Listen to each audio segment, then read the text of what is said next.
আজ রান্না করব দুপুরবেলা আলু দিয়ে লাউয়ের ছোলা শুটকি দিয়ে ভাজি করব আর লাউ দিয়ে টাকি মাছের মাথা দিয়ে রান্না করব।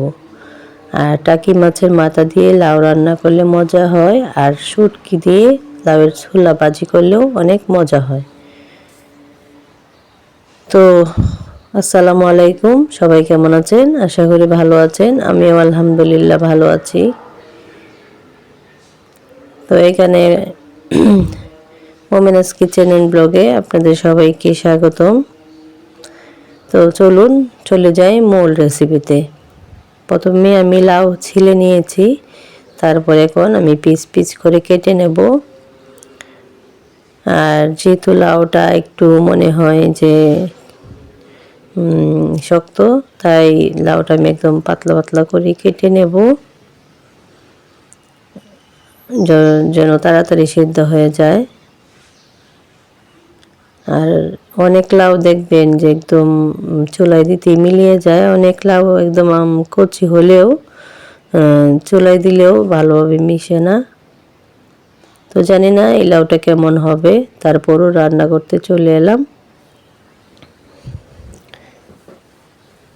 তো আমি এখানে লাউটা কেটে তারপর ধুয়ে নেব। ধোয়ার আগেও কাটার আগেও ধোয়া যায়, তো আমার মনে ছিল না, তাই আমি কেটেই ধুয়ে নেব। তো আমার লাউ কাটা কমপ্লিট। এখন আমি একটি ফ্রাই প্যান বসিয়ে দিয়েছি, আর ফ্রাই প্যানে তেল গরম করে এখানে দুটি টাকি মাছ আর কিছু মাছের মাথা ভাজতে দিয়ে দিলাম সামান্য হলুদ লবণ দিয়ে। যেহেতু লাউয়ের তরকারি, এখানে বেশি মশলাটা আমি দিই নেই।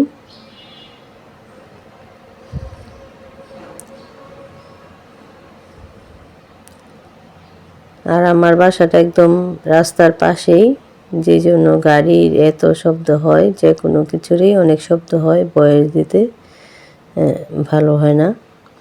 তো আমার মাছ ভাজা হয়ে গেছে। এখন আমি একটি কড়াইয়ে সামান্য পরিমাণে তেল দিয়ে একটি পেঁয়াজ কুচিয়ে দিয়ে দেব। আর পেঁয়াজ কুচিটা একটু লাল করে ভেজে নেব।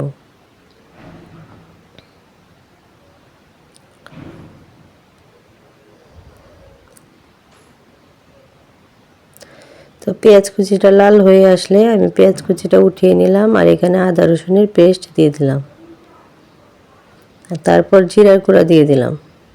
এখন আমি লাউ দিয়ে দেব।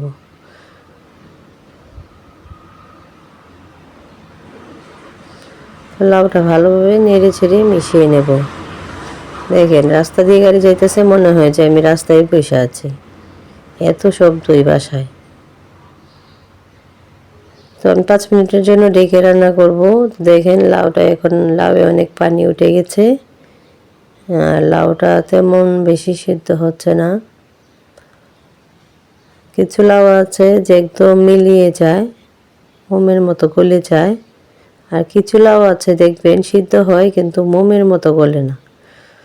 তো আমি এখানে মাছের মাথাটা দিয়ে দিলাম, আর যে পেঁয়াজ বেরেস্তাটা উঠিয়ে রেখেছিলাম ওইটা বেটে আর কাঁচামরিচ বেটে তারপর আমি একসঙ্গে দিয়ে দেব।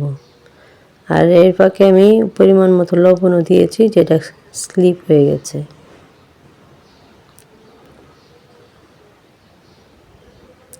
তো এখানে কাঁচামরিচ বাটা আর বেরেস্তা বাটা আমি দিয়ে দিলাম। তো আমার লাউ রান্না কমপ্লিট। এখন আমি লাউয়ের ছোলা ভাজি করব। প্রথমে রসুন থেতু করা রসুন ফ্রাই প্যানে দিয়ে দিলাম।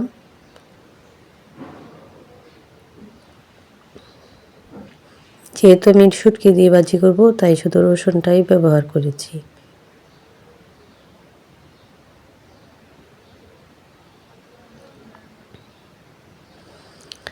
তারপর এখানে আমি লাউয়ের ছোলাগুলা দিয়ে দেব, আর লাউয়ের ছোলার সাথে আমি আলু দিয়েছি।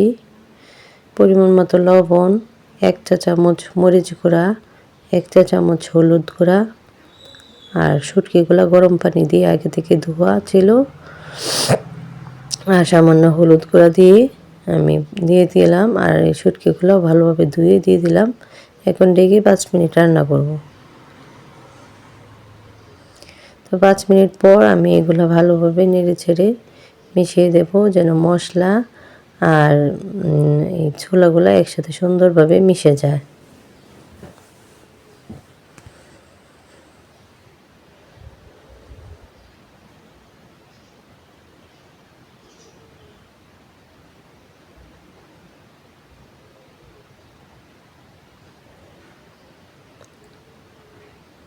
তা ভালোভাবে উল্টে পাল্টে নেড়ে আমি মিশিয়ে নেব। তো সবাই ভালো থাকবেন, সুস্থ থাকবেন। আল্লাহ হাফেজ।